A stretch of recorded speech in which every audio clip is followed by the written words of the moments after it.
Hey guys, welcome back. So now we're getting back into Devil's Reign Superior 4, to where at this point we've reached the conclusion, and it is dense. But on top of this being the conclusion, it really feels like a number of things have been planted here. Like, just in case Marvel wants to do an Otto-Verse, the formula is pretty much all in this one issue. So let's get into it.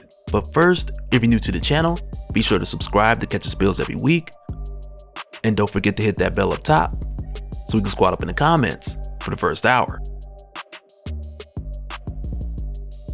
Alright, so at this point we actually jump back to a moment from issue 1, when the Superior 4 had made their way to Earth 5069, which at the time was like the barren post-apocalyptic gamma-saturated world where they had also ran into the Iron Scab. But during that time when 616 Otto placed a sample of his blood into the gamma-saturated soil, it's here where we find that another Otto had grown from that soil, because apparently that's how baby Ottos are made. But with the way that 616 Otto describes this, for him, rather than what he said at the time, when he said he had done this as a method to find the Otto of that world, in addition to that, he admits to this being an experiment of sorts, which as it turned out had spawned an inferior creature that had made its way through the rifts that were created by 616 Otto in the Superior 4, following an unconscious signal within itself. And I know, just at face value, it's a very bizarre concept, but essentially what had happened when Otto did this, he had created his own version of Man-Thing, which is how this inferior creature, as Otto would call it, had found him. And as it turns out, this creature had some similar abilities to your traditional Man-Thing, who's guardian of the nexus of all realities, which in Marvel Comics not only gives you access to the multiverse, but also with like what we'd seen in Quasar issue 50, where we got Spawn, Starro, Ren and Stimpy. Because the nexus of all realities, it opens possibilities to all realities, and not just limited to the multiverse within Marvel Comics. But I'm pretty sure we talked about that in the WandaVision video a long time ago.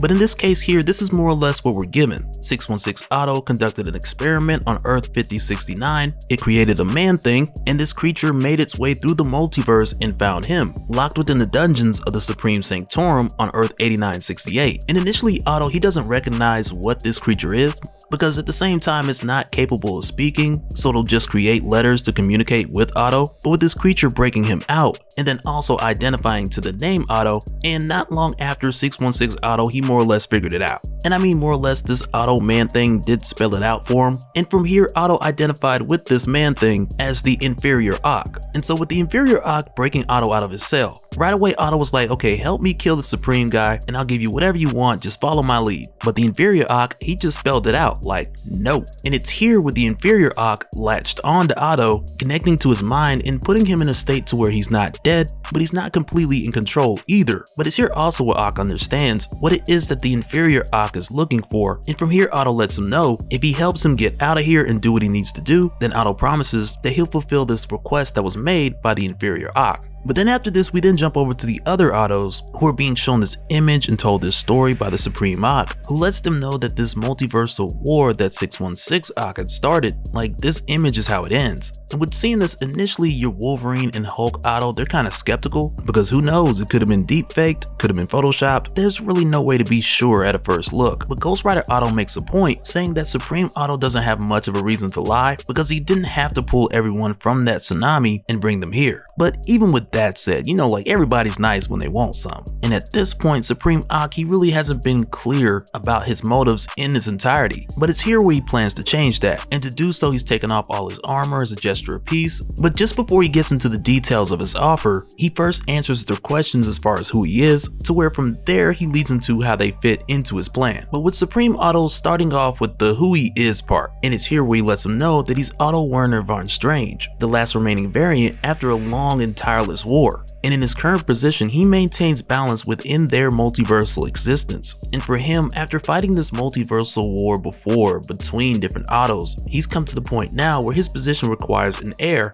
or perhaps even multiple heirs. But with him telling them more about this multiversal war between different Ottos that he already fought, he lets them know at one point an Otto had raised the multiverse, killing millions, siphoning minds, body swapping. And it's like with hearing this, Hulk Otto, he asked Supreme Otto if when this happened, if it was 616 Otto. But when Supreme Otto is asked this question, he doesn't answer directly. He just kind of continues the story as they overlook his army of Ocks. and he lets him know that he was born on one of the worlds that the Otto he had mentioned had conquered, on a small camp amongst people who were considered worthless. His people were often beaten, their possessions were taken, so he accepted a satanic deal, which I think is safe to say from Mephisto. But after accepting this power, he overthrew the Autobots, and that's Otto like OTTO bots, in case anyone was thinking like the Transformers jumped in here. No, wasn't that. And I'm 99% sure it wasn't the actor either. But after defeating these bots, he used technology to overthrow that Otto, to where from there he then used magic to take over that Otto's kingdom. He's rid the world of diseases, ended global conflicts, and practically created a utopia.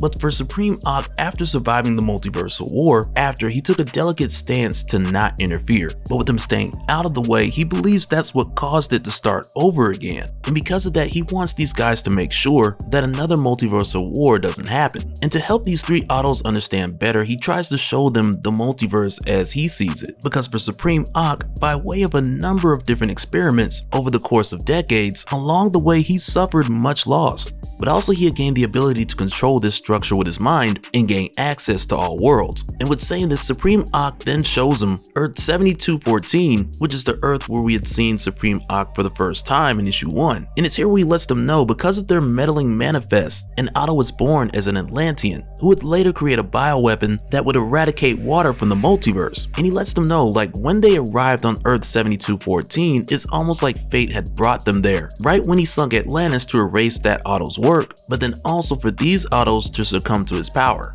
But also with him showing them this, it really seems like there's a larger loop that we're not seeing, with this series starting from the 616 being the beginning, which leads all the way up to the story of the Supreme Ock. Because with showing these guys what he did to Otto on Earth 7214, in that same fashion he goes on to tell them their futures on their worlds, but in this case gone unchecked. To where for Hulk Otto, he attempts to cure himself, but instead he kills millions. In the case of Ghost Rider Otto, billionaires, polluters, warlords, they rule and thrive because he's more focused on average level members of society. And in the case of your Otto Wolverine, he just ends up killing everyone. But then it's here with him showing them all of this, where he tells them because of their collective obsession with conquest, before they can more or less be made useful, they've got to be reset. But fortunately, before he can practically lobotomize these guys, 616 Otto gets there. And when Supreme Ock sees this, for one, he's surprised that Otto even got out. But then he makes the offer to Otto like if he stands down, then he'll remake him into the superior Spider-Man. But also with making this offer, the Supreme Ock mentions that he's been making influences on Otto throughout time, telling Otto he's whispered in his ear to make him erase his greatest accomplishments, and that he was the one who taught Otto how to summon Mephisto. So it's almost as if Supreme Ock, he's making claims to have had an involvement in Otto's life prior to this point. But Otto refuses to believe that any of that's true. He's taking full credit here for all of his ideas, and in some cases a bit more than he probably should, like as far as the inferior Ock, who he now says was a contingency that he made on Earth 5069. But with the way that Otto looks at it as far as the inferior Ock, though he doesn't say it, he looks at it as something he did that worked in his favor, and with that logic he's kind of like, I meant to do that, absolutely. Even though we know in this very moment 616 Otto isn't fully in control, which in a way makes the claims of the Supreme Ock sound a bit more valid. And as far as Otto's concerned, the Supreme Ock, he's only offering things from the past, while Otto, with everything he's doing, he's pressing forward towards the future.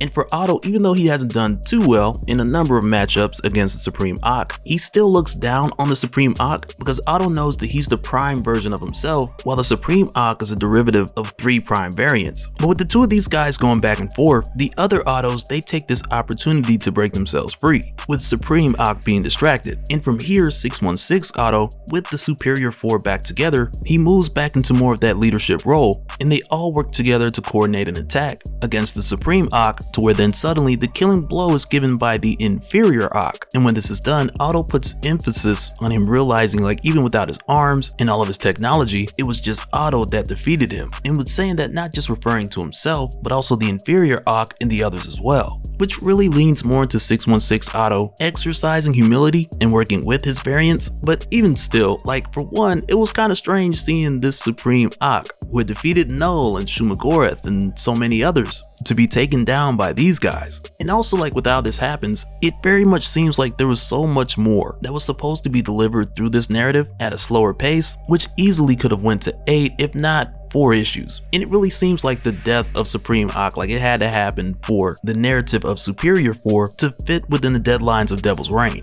And really that's just my guess. I got nothing to back that up, just a few quick thoughts. Because aside from that, there are so many things that are just left open in this story. And even to where it seems like Zach Thompson understood at some point how short this story needed to be, because in this last issue, it really feels like a lot of stuff was shoveled around and crammed in for the possibility of being revisited at a later date, and really just leaving us with the idea of the multiversal war between these different Ottos being something that now exists as an inevitable loop. But let me know what you guys think about that down in the comments. And so from here, they make their way back by way of the inferior Ock, who uses what's left of Supreme's vestigial mind to make a doorway to Earth 616. And when they get back and make their way to the Baxter building, they fix the gate, Otto fixes his arms, and really from here at this point, there's like 2 things that need a resolve, with 1 being Otto fulfilling his promise to the inferior Ock, and then 2 being Otto fixing the paradox that he created by killing TJ on Earth 2902. And with how this plays out, it almost comes together too perfect, which again feeds into this loop of the multiversal war that we've been teased with this whole issue.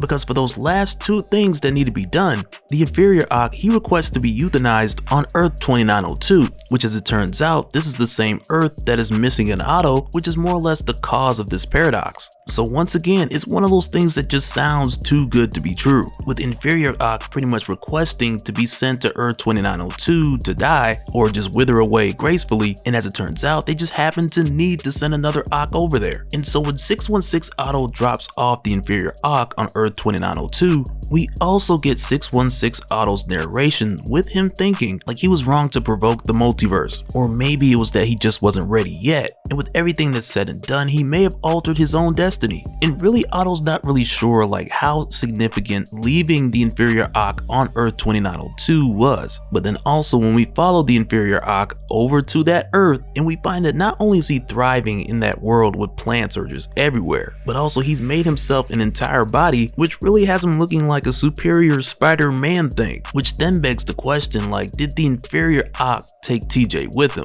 Because as far as the people of that Earth are concerned, Spidey's back. But aside from this, the Superior 4, they're back together, they're back on Earth, which from here just overlaps back into Devil's Reign, with the Superior 4 closer than ever before. Kind of, because there's a bit more that happens in Devil's Reign, but aside from that, Otto and the rest of these guys, they're against Fisk, and they're making moves wherever they can in order to make sure that Fisk doesn't succeed. And so now real quick, I want to give a special shout out to all the patrons. Thank you guys for all your support, and for anyone who's new here who wants more information on how to support the channel, I got a link below so you can go to patreon.com/dopespill. But that'll do it for this one, guys. And so now this one wasn't so much a long story, but it was dense. And at this point, I'm really not sure why. And I mean, it's possible that parts of this could be explored later on, perhaps in an Otto-Verse event, who knows? I'm more curious to know what you guys think. But that'll do it for this one, guys. Let me know your thoughts down in the comments below, and we'll do it again on the next one. All right, later.